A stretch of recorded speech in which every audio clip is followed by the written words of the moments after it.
All right, ladies and gents, welcome to another live stream. I'm just going to chill with you guys this afternoon. Hope you guys are well. It's a Saturday afternoon here in Brisbane, Australia. Thought I'd play some chess, talk with you guys about some arm wrestling and some side pressure and whatnot. Let me just bring up that on my phone as well so I can see your comments as they come through, but hope you guys are well. Yeah. Oh my goodness. Side pressure. The dramas. The dramas. I think that's going to be the number one questions that are going to be asked. People are going to be asking me about that. But anyway, I think that's what's going on. Hey, Nashville Arm Wrestling. How are you, brother? I'm going to jump soon onto the chest, but I thought I'd say good day to you guys first before I jump in there. Hit me up with any comments that you guys might have. Any questions, any burning questions that you want to kick this show off with, feel free to hit me up. But if you want to challenge me on the chest as well, my rating has been going down and down and down and down and down. I've been experimenting with new stuff, and it's not working. Anyway, we'll get into that soon. Jules Renton Kosh, can you do the supinating press vector again? I wonder how much you can do now. Well, Jules, I did 80 kilos. I'm sure I could do it again. It's one of those things, you do it once a week in terms of a big effort 1RM like that. I'm not going to bang it out again and again and again. I could do 75 kilos fairly comfortably, but even that's a pretty big stretch.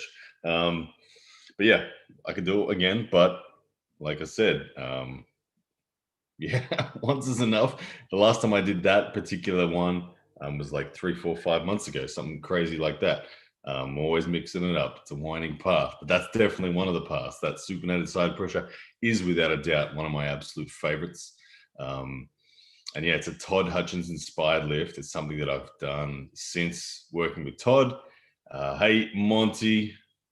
Hope you're doing well, brother. Thanks for dropping in. Let me bring up chess.com. Just make sure that's good to go. So yeah, like I said, guys, if you're keen, hit me up, challenge me on to a 10-minute game or something like that on chess.com. The arm wrestler is the username that I've got. So yeah. But yeah. All right, when we get back to sorry about that. Audio would have doubled up there. But yeah. So a 1 rep max, different vector every week, and then 8 sets of 3 with 70% one day. And what else? From Nashville Arm Wrestling, that's a comment. Yeah, so my basic formula at the moment, Nashville Arm Wrestling, if you're wondering what my formula is, I do 3 days table time a week. In between those table times, I generally do work in between that 50 to 80% of my 1RM range. When I don't get table time, I replace them with 1RMs. And of course, I do random 1RMs just for fun because I enjoy doing 1RMs and PR, all that sort of stuff. But I've been doing side pressure 1RMs pretty much all of my 1RMs since, since late 2000 or since mid 2018 have been either side pressure or back pressure related, predominantly side pressure. And hence my elbow is conditioned to the level it is. Every damn thing I do is involving my elbow. So it's no surprise that I was able to do what I did in terms of the number. It's no surprise people are uncomfortable about it. I was a little bit, oh my goodness, the degree in which Rob was uncomfortable about it did make me laugh. Anyway, he can do him, I'll do me. I'm happy to keep posting my 1RMs. You choose to do it if you want to. It's a relevant part of the sport every day of the week, no matter who you are. Wrestling wise, side pressure is going to be a part of the sport. So yeah, let me just double check everyone's comments are coming up. I don't want to miss. Sometimes YouTube plays up and only spits out some of the comments, and I'm always, until I watch the live feedback, and I'm like, oh man, why didn't I see all that? Anyway, hopefully I'm getting them. But yeah, let's fire up chess, and I'll keep talking. All right. Alex the Master, you sent me a challenge, but you sent me a 1-minute game, man. I can't talk on YouTube and play 1-minute game. That's way too quick. So hit me up with a 10-minute game if you want the go. And I will bring that up now. Let's get some screen sharing. Screen share. This one here. All right. We got the chess up now. So Guys, send me a 10-minute and we'll play. But in the meantime, I'm going to keep talking about side pressure. Daniel Uric, you suck at chess. Oh my goodness, man. I suck at chess too. It's actually, chess has weirdly become like my second thing. Arm wrestling, clearly my first, but my second thing that I'm just really enjoying actually learning and bettering myself out is chess. I find myself watching YouTube videos on chess openings, on chess mid game, on chess end game theory. And I still very much suck. I'm very much in the novice category, maybe low amateur, but I suck. But I'm getting there. But I'm interested, and I think I'm going to stay interested. So I don't know. We'll see how we go. Anyway, yeah. So Joe Nilo says laugh out loud at the bullet match, dude. I'm not doing no bullet matches on YouTube. I'm gonna get crushed in that. So anyway, chess.com, hit me up, the arm wrestler. First person to ask me for a 10-minute game, we'll do it. Spencer Dussett, hey boys. Daniel Uric, sub Chris. Alex McDonald, rematch with Devin soon. I want to have the rematch with Devin in the chess department. I also want to have an arm wrestle with Devin. I'm itching to have an arm wrestle with him. That'd be cool. I do want the rematch, but I'm not until I'm ready. Not until I've demonstrated that I'm ready. Do I want that? And then I want to. Devin's rated like 14 to 1300, I think. So I'm a long way from that. I'm like right now my rating's like 890 or so 860 even, I think. John Boy asked me, am I still playing guitar? Yes, John, casually. I play for fun. I enjoy it. It's not. It's behind chess though right now. Chris Gamo, what up, brother? Thanks for jumping on, man. I hope you are well. So yeah, this side pressure story. Oh my goodness. Couple of things. I don't know. I guess I gotta address it. I gotta address it. Rob's emotional responses to any time I do a lift or anytime I do anything. And yeah, I know I'm talking about him. I'm definitely talking about Rob. Rob's talking about me. It's one of those things you say to yourself, I'm not going to talk about this dude anymore. But then they talk about you and it goes back and forth. So Daniel Uric, oh my goodness, Mortal Kombat competition with Devin in the form of a super chat. Daniel Uric, you're the man. Thank you so much. Man, I have seen Devin play games like Mortal Kombat, Street Fighter, all that sort of stuff. That dude's a savage. I don't know how many hours he has spent memorizing the damn combos. I've actually played him too. There's a video from like 3 years ago, maybe. So I'm going to sneeze. Wow, sorry, guys. Yeah, there's a video from like 3 years ago. Devin was in Australia. We went to an arcade. I played him. It was atrocious. No, can't beat him now. That's for sure. Magical Quasar says, I tried to add you. The arm wrestler. No spaces. The arm wrestler. Hit me up. Otherwise, you have to play someone random. Hang on. Let me see. I can add some friends. People are friend requesting me, but not challenging me. All right. What else we got? I don't know why anyone would listen to someone who's never had to struggle to get stronger. Nashville arm wrestling. Here's the thing about Rob. Rob has credibility. I will never in a million years try to take away from Rob's credibility, but he will try to take away from mine continuously. There is a difference between the way we talk about each other. I won't ever put Rob down. You'll never hear me putting Rob down. I will simply say that I'm in the realm of a conversation about being able to be at his level. And in respect to side pressure and RPR, I've been sitting behind him for ages on RPR. He has never hesitated to flex his chest and in his biceps and show us how awesome he is in RPR. The whole purpose of RPR is to showcase the different styles and aspects of arm wrestling, the strengths in which different arm wrestlers have. And as soon as the vector comes up that Rob isn't a specialist in, it's dangerous. And oh my goodness, it's bad. And all this crap, whatever. And he runs and hides and says it's a load of shit. That's a load of shit, Rob. I think that's the load of shit. If there is a load of shit, it's you running from this lift and calling it dangerous. Every damn lift is dangerous. This is a part of the sport, whether you like it or not. And yes, Todd Hutchins directed this style of training. Been doing it for 2 years. And that's the simple reason why my numbers are heaviest. When Rob got on and whinged about me saying, disrespecting John Brzenk and saying that I got more side pressure than him, you'll actually find that if you talk to John, if you pull with John, and I'm good mates with John, John was going to be my best man at my wedding next week if it wasn't for COVID. But you'll find that John very happily admits he doesn't have side pressure. When John and I group up and we go sideways against each other and no hand control, at about 90% of my effort, you hear this in John's shoulder. And the first time I heard that, I was like, oh, did you just hurt yourself? And he said, no. That's the limit of my side pressure. I just can't go any harder. And I was like, oh, wow, has it always been like that? And John was like, yeah, that's been essentially my whole life. That's been the limit of my side pressure. I've never had any more side pressure than that. And it's limited by my shoulder, said John. But that's why John was such a wrist flexion, pronation, back pressure, control-based arm wrestler. So, Rob, if you're watching, you'll find John's actually happy to admit that. He's not afraid to say that he's got no side pressure. So I think the actual mature response from Rob would have simply been to say, man, that's not my lift. You can take the gold on that one. I'm going to stay down here at 50 kilos where it feels safe for me and there's no injury because I'm not willing to push to even try to get to your number. That would have been the mature response, Rob, instead of the whole jump up and down like a freaking lunatic, go drink your wines and go crazy, all that sort of stuff. That's what I saw. And whether you agree with me or not, that's cool. That's what I saw. Yeah. What else we got? We got questions going on. Sweden Arm Wrestling TV. Hey, Craigie, how are you, brother? What's up, brother? Good morning from Sweden. Good afternoon from Australia. Back to you, Craigie. Yeah, come on. Send me these challenges, people. I've got all these friend requests. Hang on. When did this one come through? Poutine wants to play. I don't know if that's from the other day. Oh, here we go. Milo number 3 wants to play a 10-minute game. Timmy Turner says, Marcus Atira v. Larry Wheels. How do you think that match would go?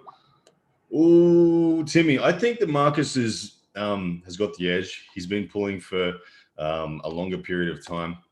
A couple of years. He's been surrounded with experienced arm wrestlers. And I would say because of that, I would back Marcus. There also is the fact that Marcus has a longer arm, a bigger hand. He is 6'6", probably a thicker hand. Even though Larry is fundamentally probably stronger, we know from his powerlifting, his bench pressing, all that sort of stuff. I think that Marcus has probably got strengths in the more valuable areas. I do think it would be a great match, though. It would be lovely. And Marcus has actually been invited to Dubai as well. Larry's man has contacted Marcus through myself and said, hey, we'd love to get Marcus over here. Can we do it? And it's always been the same response. Yes, we'll go. As soon as the Australian government lets us do anything, we'll go. So it's a pity, but I would love to see Marcus and Larry, even just training pool. That'd just be so good to see. Not even necessarily a ready go, but I actually do think that Marcus would be an appropriate level match for Larry, given Larry's experience. Marcus is not going to do anything crazy. And he's not. I don't think anyone's going to get hurt. It's just going to be a good match no matter what. Daniel Ulrich sends another super chat. Daniel, you're the man. Do you know where a guy could be a good could buy a good wrist wrench? I need one. Can't find anything good. Daniel Ulrich, man, wrist wrench, Toddzilla's favorite handle. It's the handle that he says that turns sissies into men.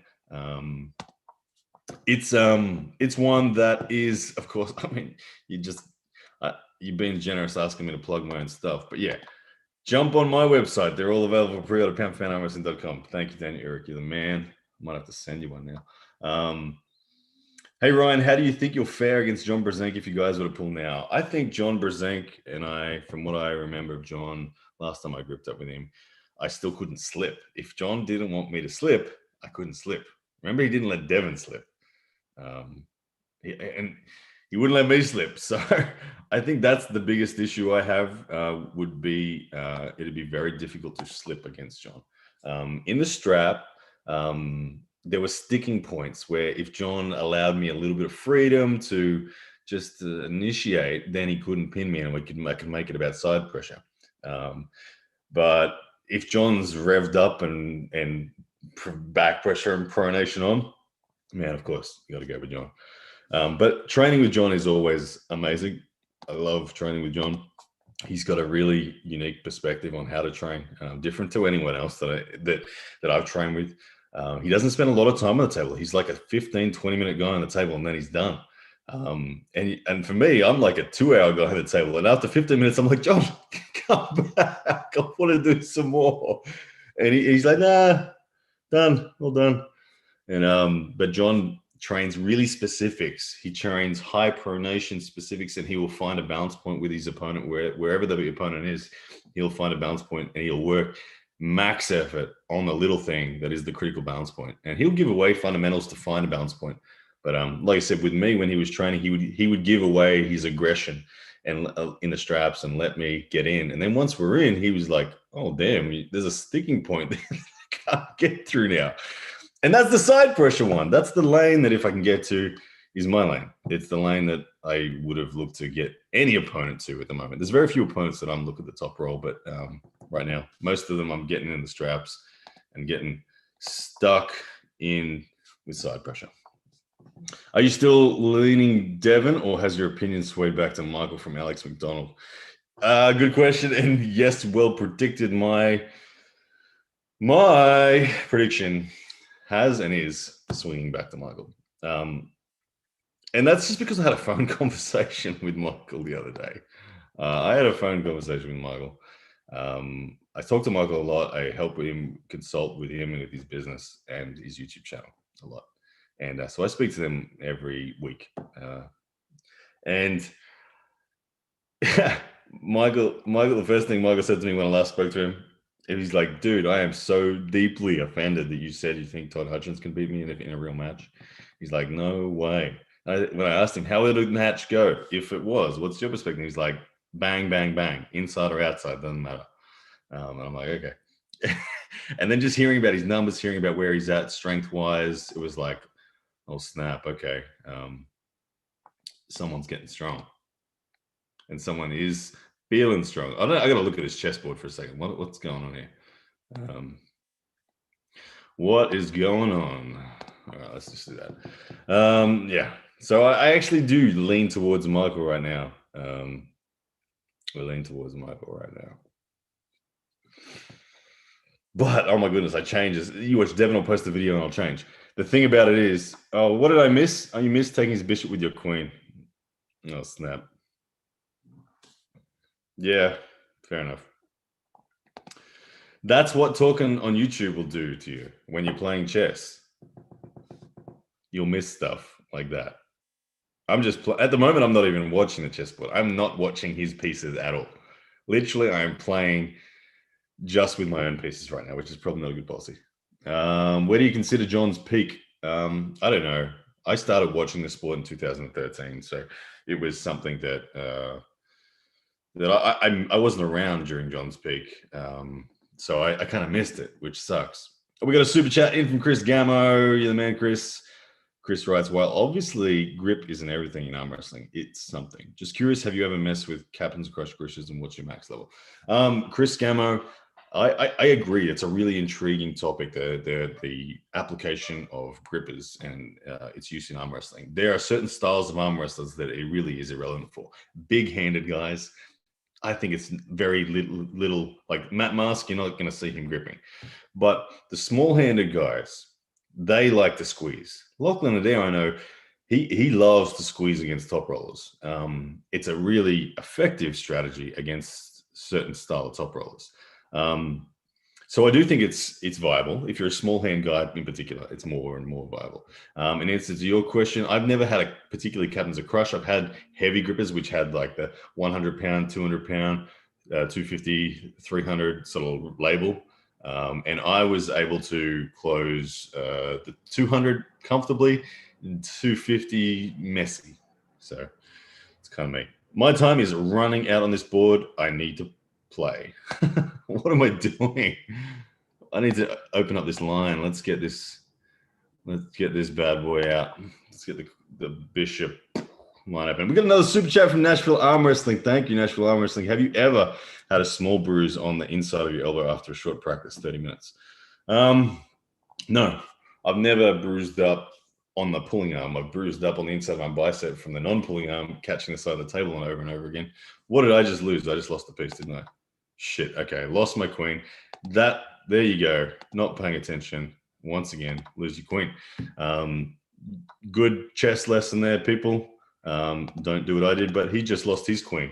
Milo, what are you doing? What are you doing, Milo? You had me on the ropes and you just donated your queen. Oh my goodness, we're back. But my time is running out. So I've never bruised on the inside of my arm. I think I have seen other people in my experience in Nashville arm wrestling who have bruised up on the inside of their arm on the pulling arm.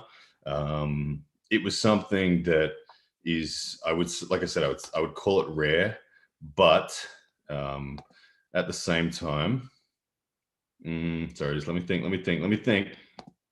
Just march these pawns up.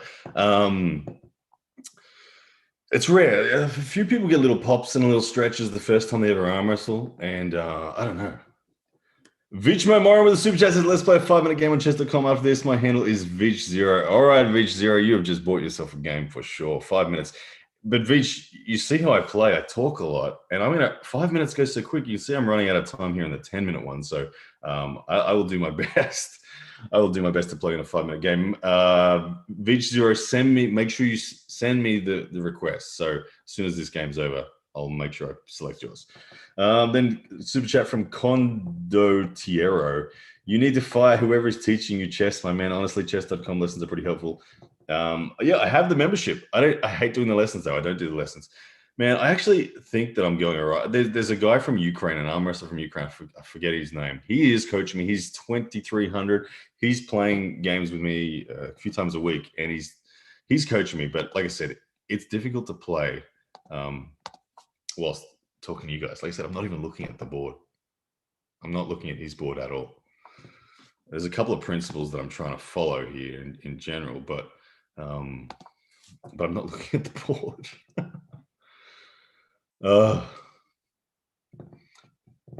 Yeah, man, guys, thanks for all the super chats. You guys are killing it today. I've never had so many super chats on a live before, so thank you so much. Really, that's really awesome. It means a lot. All right, what do we got? All I know is I'm running out of time severely, and if I don't just start playing bullet chess here, it's gonna be game over. It's gonna be game over. Shit. What am I doing? All right, YouTube, just forgive me for a moment. I got to focus on this chessboard. I'm up +1, so I'm just going to do a trade. Then we're just going to no, we're not going to do that. We're going to just march that pawn again, which is what I was doing before. Okay. Come on. I got 2 minutes and 37 seconds to see if I can do anything here. Vich Moran, I'm glad you've changed it to a 10-minute game. Thank you, sir. All right, here we go. We got something moving in the right direction now. I'm going to slip this up the side in a second.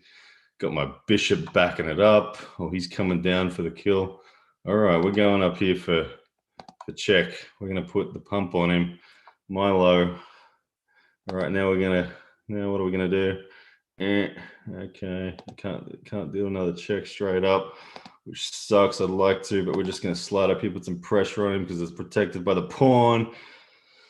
Oh, can I get him? I got 2 minutes, 23 seconds. Oh, he's threatening my thing. I need to put him in check again. Oh, no, that doesn't work. Let's put him in check like that. Come on, Milo. Let's get you. I don't know if this can be done. Oh, he's on the run. I wish he went to a green square. That would have been nice, but that's okay. I'm just going to come down here. At the moment, we've still got this dude. Oh, snap. Didn't see the knight. Focusing too much on that. That was no good. Whoops. Yeah. Just when I thought I was going to maybe get him, I'm pretty much done. The old screw the pooch tactic. Let's just keep trading. I don't know. I'm out. I need something back. It's all over. I'm gonna resign. Done. I'm down 5 and no time. I'm gonna resign. Thank you so much. White one. Man, I feel like if I had time and I wasn't talking, I was gonna win that. Anyway, well, good game. Thank you, Milo03 from Serbia. All right, so Vich0, send me the request now, brother. I am waiting for you. I ain't going to accept you, Vich0.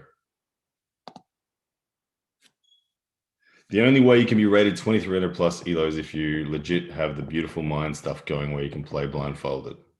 Well, yeah, the guy that's coaching me, like I said, I have to get his name. I do apologize. I'm sure he'll watch this video because he's coaching me.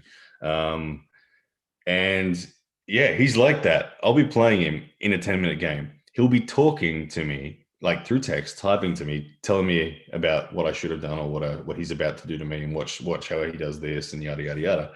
And he'll let me take pieces. He'll like, I'm gonna let you. All right, I want this, put this up there. He'll set himself in such a bad position. I'll be winning. I'll be up like 7 points, and I'll have 6 minutes left, and he'll have 1.5 minutes left, and then he'll all of a sudden turn his 2300 back on, and he'll just go, and then I'm in checkmate. It's like, what the hell? How did he do that from 7 points down? Just bang, when he decides to turn the 2300 skills back on, it's all over. Vichmo Moran, can you send me a challenge? All right, let me just get your Vich Zero. Let me see if I can look up Vich Zero. Play. I don't know how to do this on play a friend, maybe. Are we friends yet, Vichmo? What did you call yourself? Vich Zero. Let's see if we can find a Vich Zero. Is this Vich Zero? No.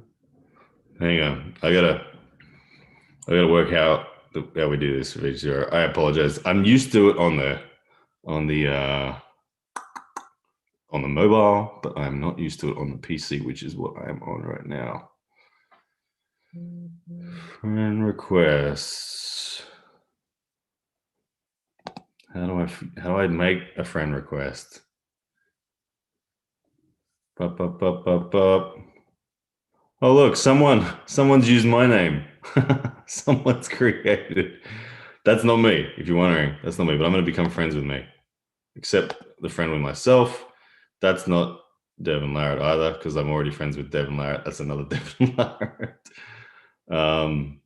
Pending requests. Oh, man. Someone help me out here. What do I click on to add a friend? Click open, check open challenges. Where's open challenges? Shit. Challenges. Let's have a look in the open challenges. All right, let's have a look. Vich. Not seeing you, brother. Hit me up. What am I playing this on, Travis? This is on on chess.com.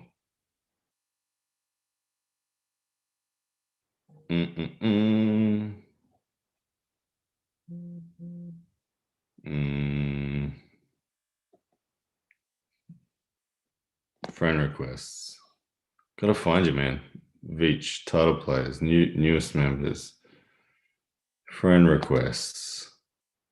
I apologize, YouTube. This is the boring part of me watching me stumble through this website whilst trying to talk to you guys. Are we in here, Vich? No, we're not friends yet. Shit. How do I add a friend? Damn it. Let me add a friend on my mobile. What was your name again exactly? Vich Zero, because I know how to do it on my mobile. And then hopefully you'll appear on the what do you call it? Friends. Okay, friends. Find friend. Vich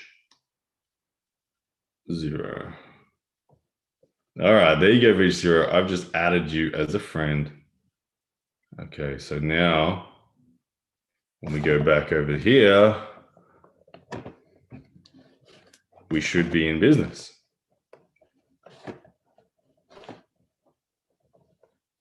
All right. So now when we go over here, I don't know. Whoa, what is this? I don't want to watch that. Play. Let's play. You see? No, I don't want some random. All right. Oh my goodness. This is terrible. I feel like I'm an old person. Where's the like play a damn friend thing gone?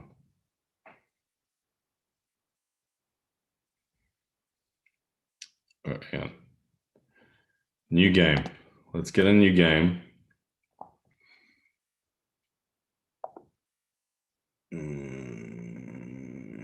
No, why is this so bad? Games, players, friends, Veach. There we are, Veach. It says you're offline, Veach, but we found you. You're a 1200 rated player. All right, here we go. Challenge, standard, rated. Yes, there we go, Veach. I have sent you the challenge finally. Oh my goodness, that was bad. Guys, let me just turn the light on. It's getting dark. All right. All right, Veach, accept that, and we will be away. But yeah. Oh my goodness. So yeah, what else is going on? Hit me up. Questions, guys. I'll answer them whilst we're waiting for Veach to accept this. Oh, we got Chris Gammo, another super chat. You're the man. Lafayette, what console/system does Devin play games on? Same one as this, man. He's on chess.com. I think his name is Dev Larat. He's got the. Oh, no. Lucky is trying to send me a challenge. I've got to wait for Veach Zero, man. Thank you, Lucky, but got to wait for Veach. Yeah, he's on here, Dev Larat. And his profile picture is the black picture of Devin. Oh, Veach, where'd you go? You didn't accept it. One sec, have to verify my new account. Oh my goodness. Veach, so you're new to chess.com, but it said you were rated 1200. Does that mean you're a badass, or does this just give you a 1200 rating? Excellent. All right, I'm waiting for you, man. No rush. Yeah, Devin's pretty good at chess. He put me under the pump so bad. It was really nasty. I had no idea what I was doing. I was totally flustered. It was live. Devin was trash talking me. He was trash talking me to the degree that I just could not keep up. My brain was absolutely fried, and he took literally every piece of me. Okay, all good now. All right, Veach is about to accept. I'll send it one more time. Hang on. There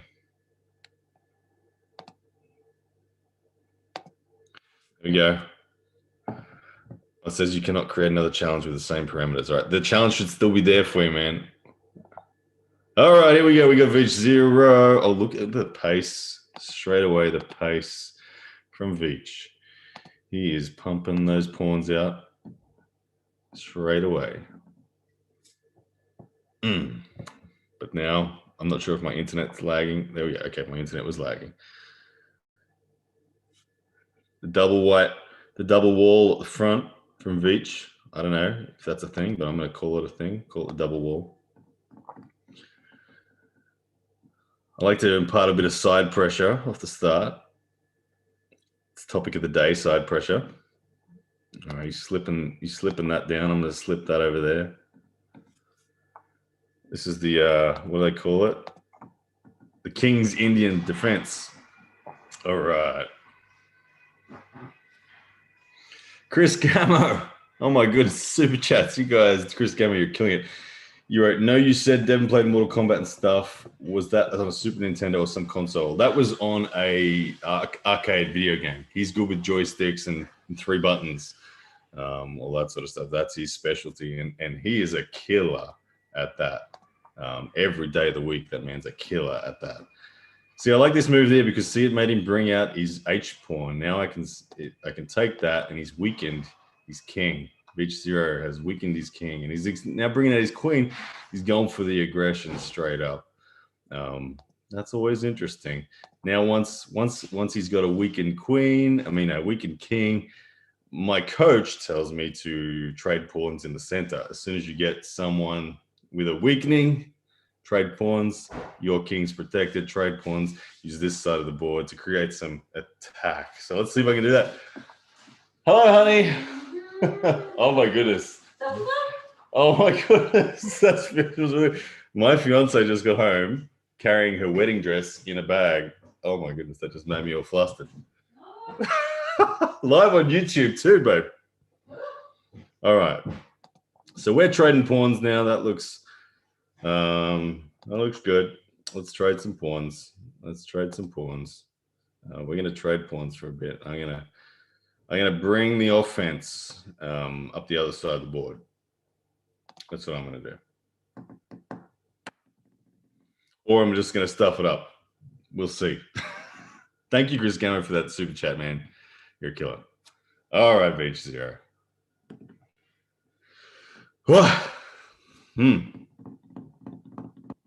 What now? What now? So yeah, I gotta take advantage of this lane here. Okay, he's straight away. He's made me lose that. So okay. So can I do anything? Shit. I might come up and pressure that. Bring the queen out, bring the big guns out.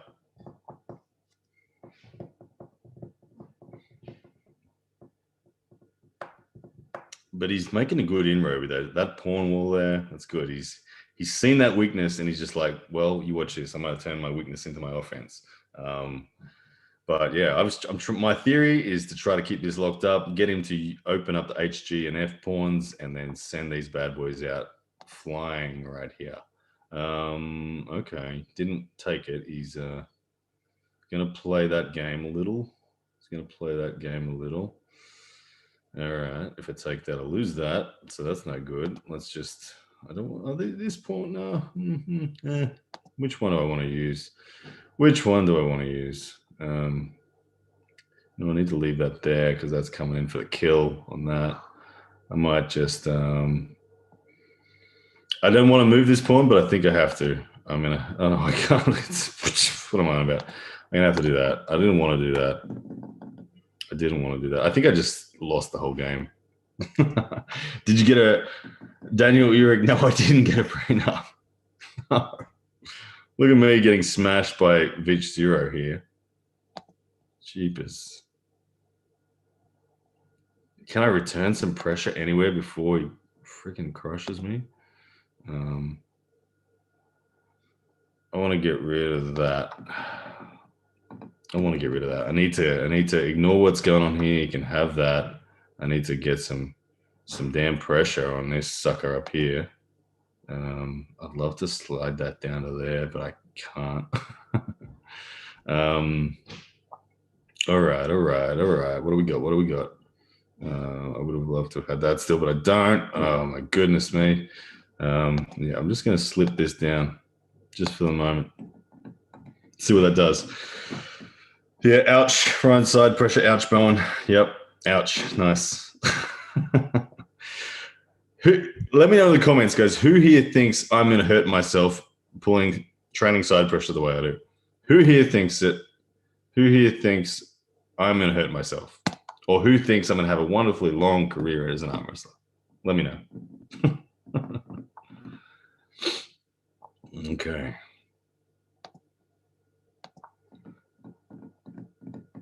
All right. Arm wrestling, rule 3, never take what your opponent is giving you. I agree. Same goes for chess too. AB, you're the Larry Wheels of chess. Initially, it's rough, but as soon as your brain and mass and strength too much, it will be 2K plus ELO. I really do. I want to get to 2K plus ELO. I think it'd be mega cool. I really do. I like chess, and I like the online community around chess. It's really cool. A lot of people have reached out to me and been really helpful straight away, which has been awesome. So I like that. I think it's really freaking cool. Sweden Arm Wrestling TV with 50 SEKs. Thank you, Sweden Arm Wrestling TV. No. Oh, I didn't want to move that. Whoops. Said your debate on the latest The Fix inspired me to make videos on side pressure topic. Thank you for that. Sweden Arm Wrestling TV. Thank you, brother. I enjoyed the video you put out there too. The additions that you had in the video with the scenes from movies and the reactions, kind of characterizing myself, Rob, Neil. On point, man. So guys, please, if you haven't already, go and subscribe to Sweden Arm Wrestling TV, one of the most entertaining and analytical YouTube channels in the sport. Go and do it right now. How much is 50 SEK? I don't know. I don't know. Swedish gets. I don't know. Chris Gammo. says, what the fuck do I know? Laugh out loud. But I think that workout does have an increased chance of damage when compared to other arm wrestling workouts. I'm no arm wrestler though. Yeah, I agree with you. It does have an increased degree of damage potential and all that sort of jazz. But it's like any sport. It's one of those things. Oh, what did I just lose? I just lost something. Hang on. Let me just check what I lost. All right. I lost my night. Damn it. Okay. I lost my night. Everyone. I lost my night. The pain of this situation right now.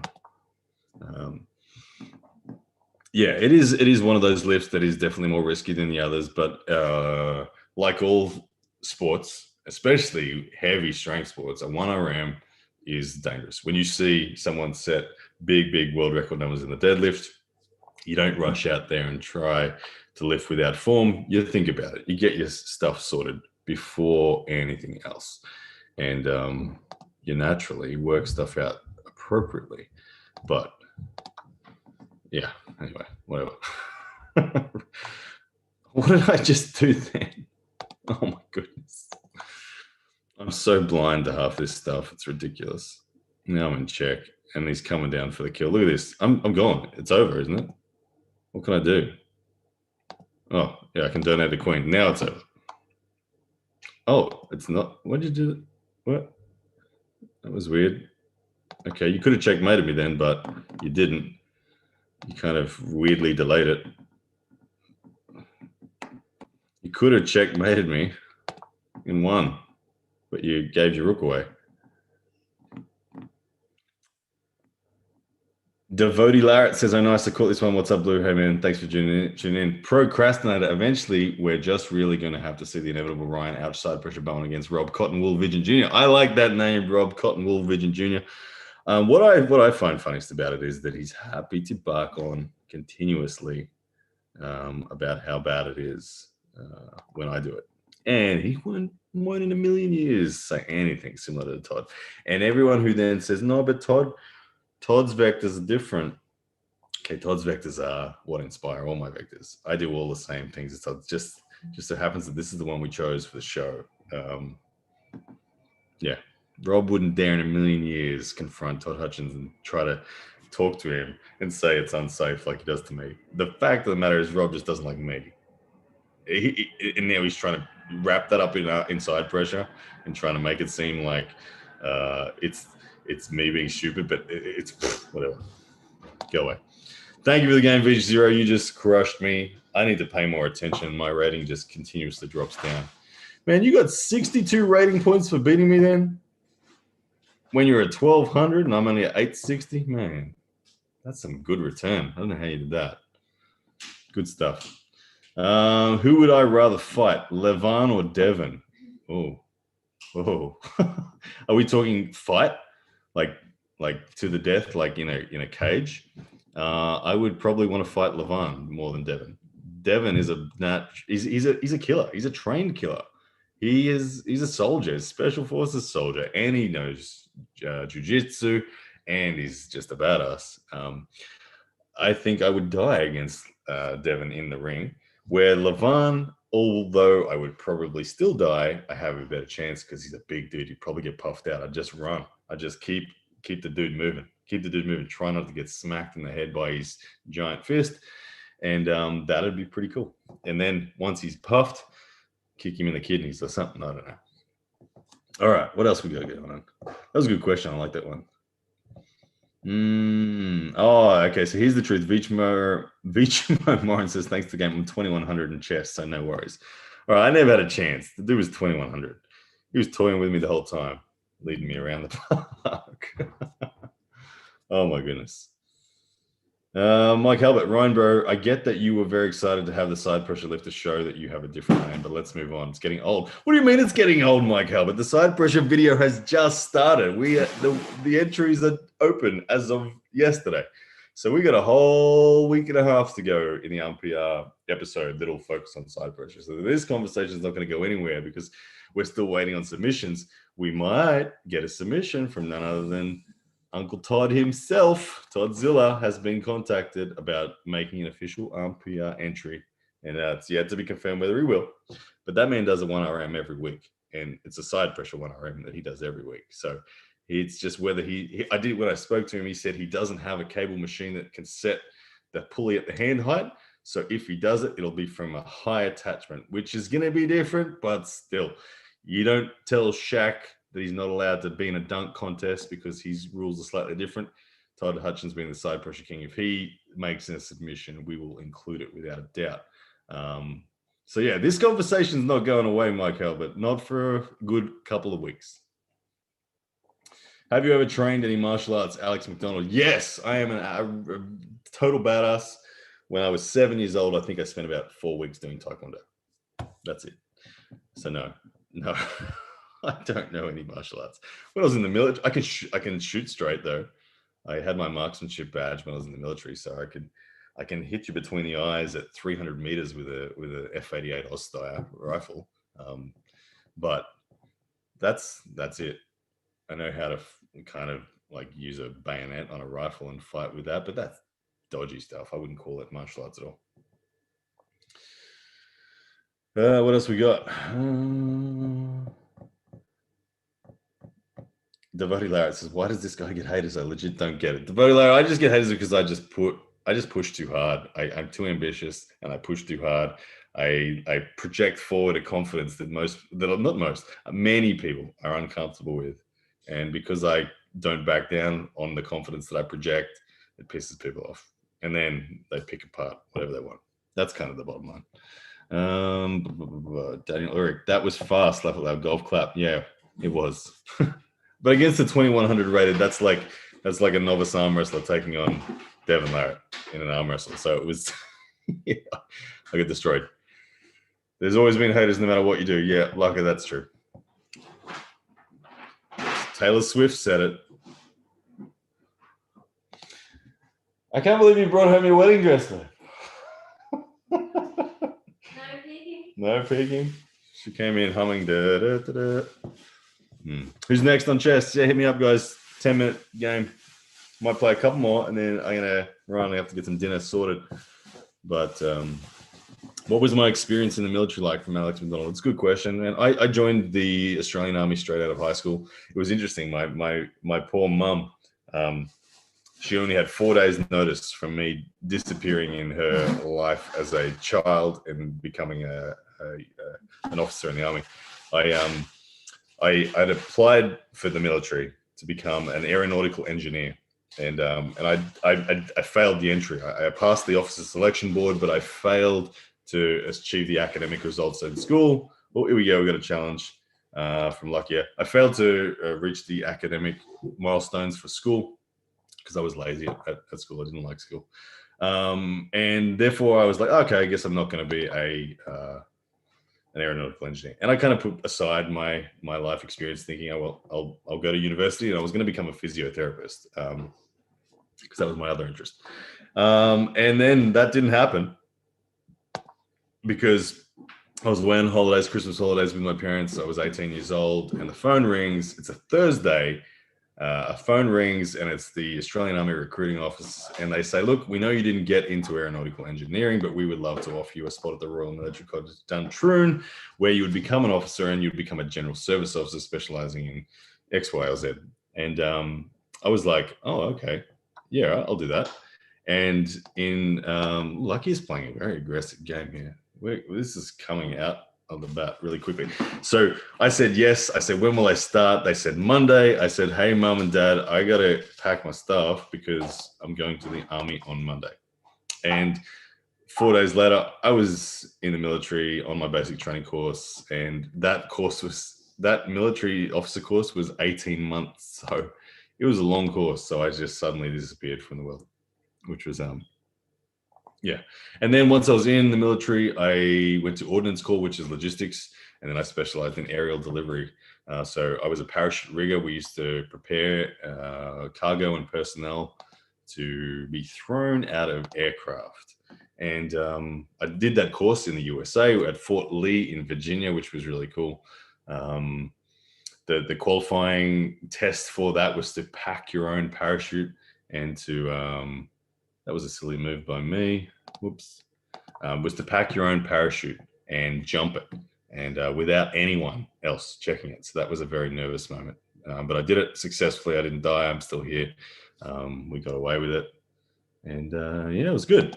So that was where it all began. I deployed to East Timor. I spent just about 4.5 months in East Timor as a peace enforcing role, where the Indonesian rebels were trying to interrupt an election that was taking place in a newly independent country of East Timor. The Australian government was supporting the new independent country.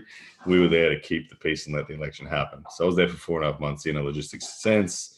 I was 19 years old. It was kind of intense, kind of crazy to be there as a 19-year-old platoon commander in charge of a whole bunch of dudes. And yeah, but that's my military experience. I got out. I was going to discharge. Then I thought, no, I won't discharge. And then I thought, no, what I will do is I'll become a submariner, because submariners were paid $1 million. It seemed like they were the highest paid people in the military, were submariners. And so I thought, yeah, let's do that. But as soon as I got on the course, I was like, actually, you know what? This sucks. I don't want to do that. And then I discharged. But yeah, so that's my military experience. Daniel Eric, another super chat, $5. Thank you, brother. Asks the question: which one of you guys over there will arm wrestle a kangaroo? Be a good video. Jeez. There are kangaroos where I live. I don't see kangaroos in a daily sense or anything like that. It doesn't really happen. Oh, what did I just lose? Hang on. Let's see. Oh, I just lost my queen. Again, pay attention, Ryan. Please pay attention. Anyway, I lost my queen. So yeah, kangaroos. I don't see kangaroos where I live. I live in the suburbs, so it's not really that common. But where I grew up, I saw kangaroos almost daily. I grew up on a property that was like 15 acres and out in the Blue Mountains west of Sydney, and that was cool. Seeing kangaroos. As for arm wrestling one, I don't know. One story when I was in the military and I was actually doing a night navigation exercise. The qualifying thing was we had to find all these different grid references that were located with star pickets, and you had to get the imprint of a certain pin on each one to prove that you'd been there. I was walking along,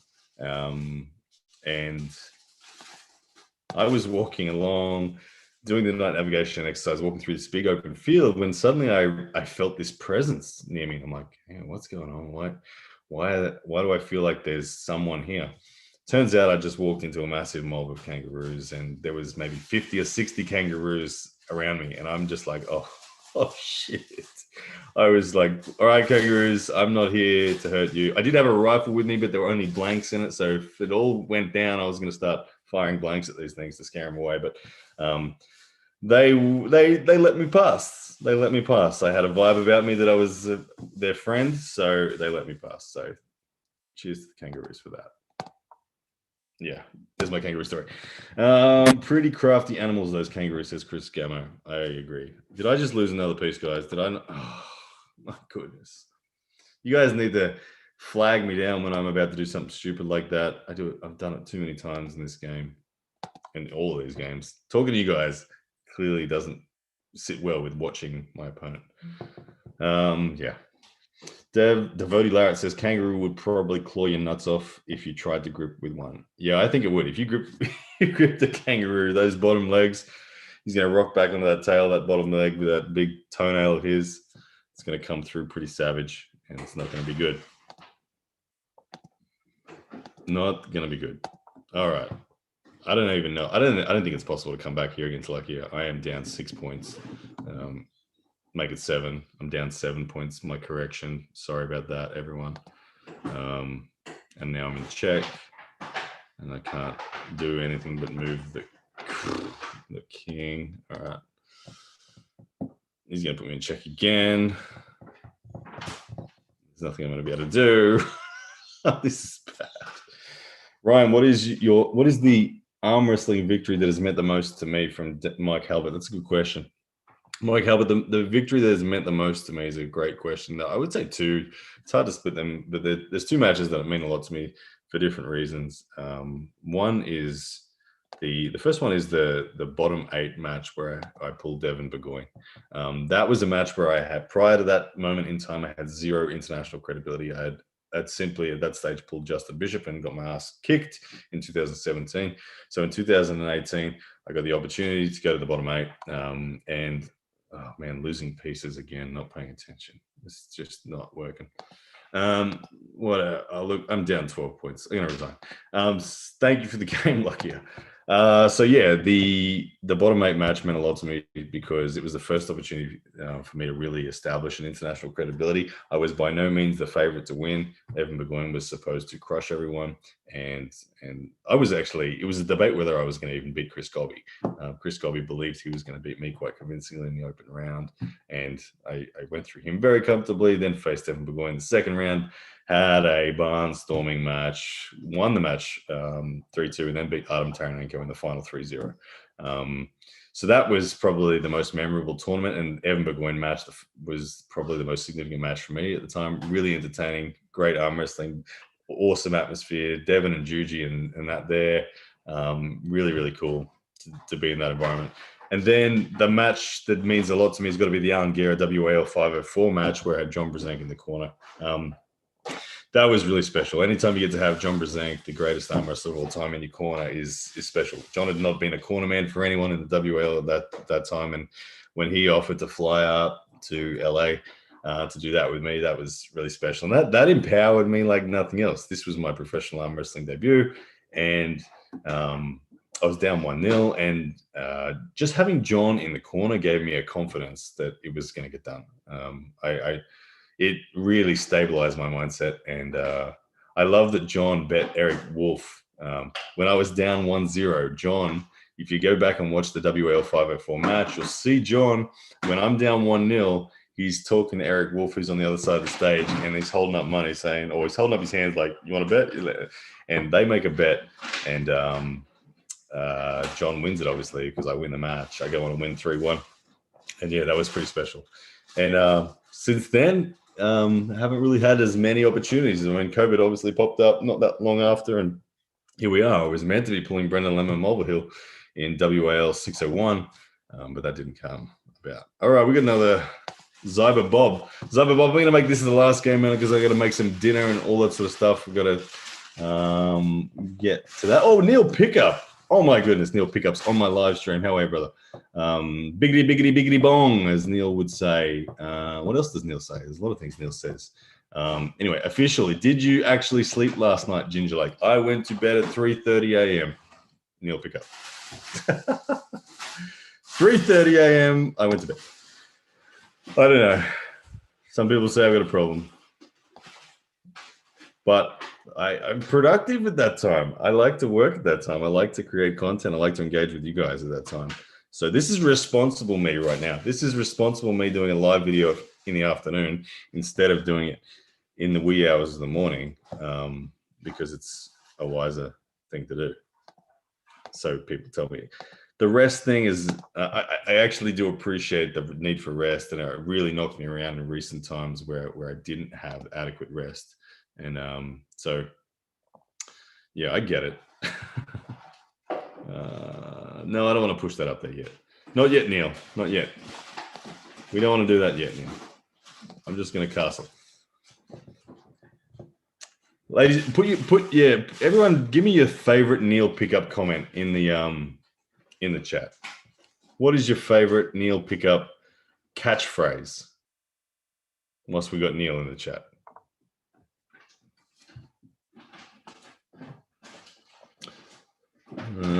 No Dice says, Blue, sorry if it's been asked before already. Whoa. But is Lachlan feeling dangerous? Yeah, Lachlan's feeling dangerous. The thing about Lachlan right now is the reason I believe Lachlan has leveled up is the following. Lachlan's always been very strong. He always has been. The gap between Lachlan and I in the strength sense has always been significant. The thing about Lachlan right now is that Lachlan has closed a gap in neurological efficiency. He's fixed his pronation problem. I used to be able to collapse his pronation at will, and subsequently I was winning about 30 to 40% of ready goes when I'd face him. Now Now that's not the case. Now he's fixed his pronation problem, and all of a sudden, the gross power difference between the two of us is very, very evident and very, very clear. I can no longer do anything, be it a ready go or training pool. I have to have 2 bands on my arm to be able to hang with him now. I personally believe Lachlan is well and truly ready for the elite level super heavyweight. I just am. I really am. And I say that with reasoning from my own experience of my own level and just kind of knowing where that's at. And yeah, the dude's ready. And like I said, if COVID and the Australian government rules would just bugger off and let us come back to Australia without a hassle, I give you my word, Lachlan will be overseas somewhere in the world pulling anyone that's willing to, that has credibility, that wants a match. You'll see that really, really quickly. I promise you. What's going on here with all these, Neil? Coach Ray loves catch. Yes, Rolly Royce. Neil Pickup says, I know we were bouncing on the fixed messenger till silly o'clock. Yeah, we were. Nashville Arm Wrestling for Neil quote says, not quite as disappointing as the wife. That's a bit, you're going to get in trouble with that one, Neil. Deep inside from No One Special. Yep, that one's Iron Dick, says David Hart. Yeah, Neil does say Iron Dick a lot. I think he's even got an Iron Dick t-shirt. Daniel Ulrich with a super chat. I heard they are stripping all of Neil's wins away. He had 3 legs planted on the floor for all matches. Yes, the 3-legged shadow t-shirt is out from Neil as well. Make sure you grab that. Neil, where do we grab that? Drop a link or something, Neil, in here whilst we've got all these Neil Pickup fans. If you haven't subscribed, guys, please do it. I've got to say it, the duty of I've just got to go and plug him. You guys know you should be subscribed already. What's going on here? We're trading queens, are we?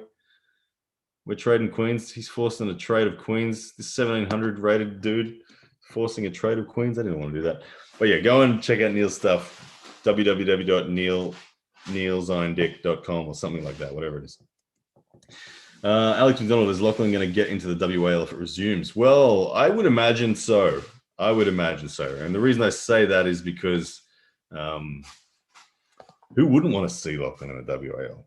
That dude's ready. Dude's a good talker. He'll hype a match. I think there's enough people wanting to know where his level's at. I think there's every reason for him to be in the WAL. Should the WAL pop back up, I would expect to see him with an invitation. Mike Halbert says, Ryan, you speak very highly of Lachlan, and it certainly seems like he's the real deal. What do you see as his strengths, and where would you place him in the current tier versus Hutchings versus Jerry? Good question, Mike Halbert. Lachlan's strengths, he's really well-rounded. He's 6 foot. He's just short of 6'2". So first of all, realize that he's not a short dude. A lot of people think he's short because he's massive. He's not short. He's actually quite built. And hang on, let me think. What am I gonna do? I wanted to threaten that from somewhere else, but it's not working for me. Don't like it. Just gonna bring that out there. Lachlan's strengths, man, he's super well rounded. I would say his finger containment. His finger containment is insane. It is impossible for me to slip him. Utterly impossible. Feels horrendous. His bicep pressure with his fingers creates such a crazy freaking center table static threat that is so hard to deal with for me. You'll see every time I'm starting with him now, I try my best to get my wrist up just to be able to have something to hit into with my pronation, but his fingers are so damn strong that I can't do anything. So he's actually, as Neil would say it, he's actually fast as Fred. He really is. You guys haven't seen it yet, but top roll is his main weapon. He's actually built himself and trained himself. He's kept it kind of quiet. He was meant to reveal it when he crushed Ryan Scott, but it didn't happen. Because of the COVID nonsense that all came about. But he's aces his top roll. The thing is, if he doesn't hit his top roll, if someone's strong enough to contain his top roll, he goes, oh, we're in a hook, are we? Okay, cool. Because his hook power is mega. So he's a really well-rounded, dangerous guy now. I expect to see him do tremendously well. Like I said, it doesn't matter who he faces next. I believe he will shock everyone. that witnesses it. All right. Someone said bad move. Okay. Someone said just developed the other night. Oh my goodness. All right. Thoughts on Jake Paul, Alex McDonald? I don't follow Jake. I don't really know the story. Devotee Larrett, what do you think about pinworms? I don't care to comment. Tashik TV, I doubt Ryan knows about Jake. Correct. I don't follow him. Yeah. And knight to N8. Says someone. N8? Is there even an N8? I guess it's H. What am I doing? Let's put some pressure on the knight. And we're in check. Oh, man. You suck. I have to sacrifice a rook. Damn it. Guys, I'm getting done again. But I am against a 1700 rated player. So it was always going to happen. It looks like it's over. I'm down 9 points. Can't do anything. Yeah, it's totally toast. Is there any news on Lockie versus Ben Carroll? So Lachlan has asked for a match with Ben Carroll. Ben Carroll has said yes, but he's not available for, I think, until July or something like that. So maybe July or even later. I don't know. But the thing that will happen is the Over the Top 2 tournament in November. That's the inevitable clash of all of Australia's best. $10,000 prize money. Everyone's going to turn up for that, including Ben Carroll, including Matteo Orangi Hitamorris from New Zealand. We will see who the top dog is, without a doubt then. I plan on finishing second at worst. Hopefully, Lachlan has a tough match with someone somewhere, and I'm able to crack open that hand of his, and I'll take the 10,000. That's the plan.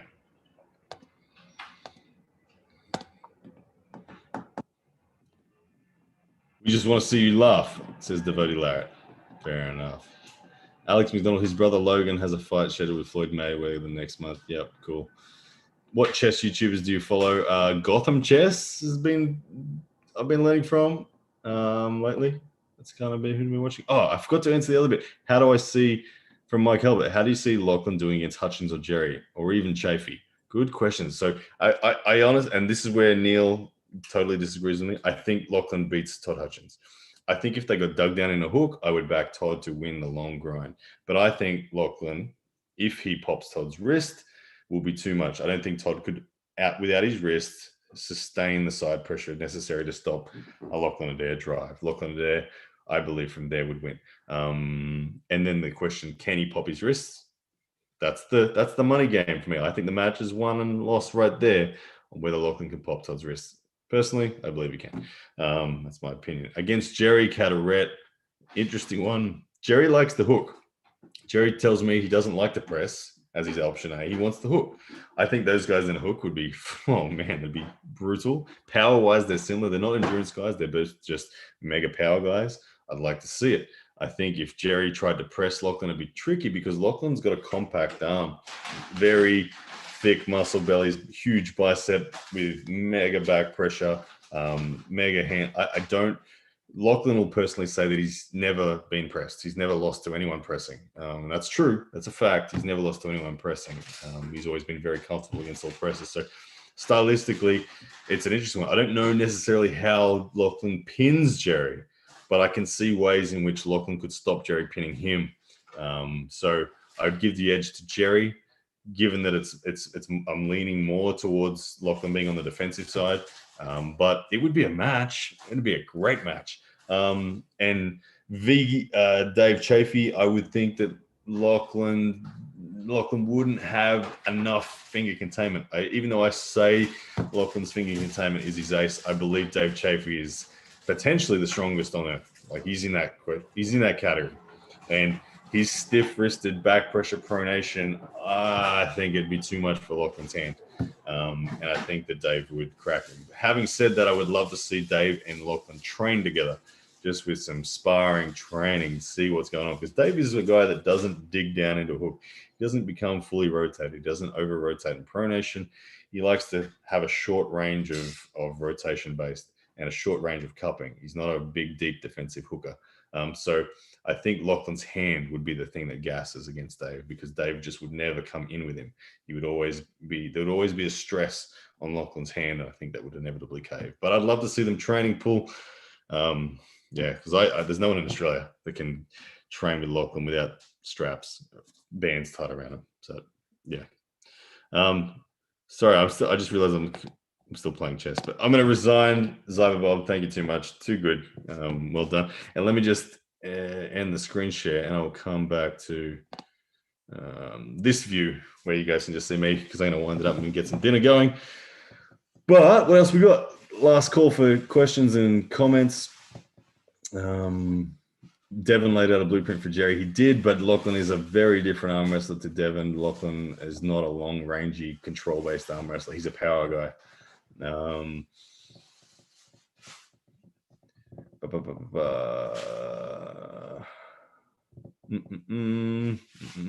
Just having a look. Over under 2.5 years until Levan gets beaten. Ooh, from Alex McDonald. I think Michael Todd can beat Levan. So if that match happens later this year, which is a possibility, then I think Levan may lose.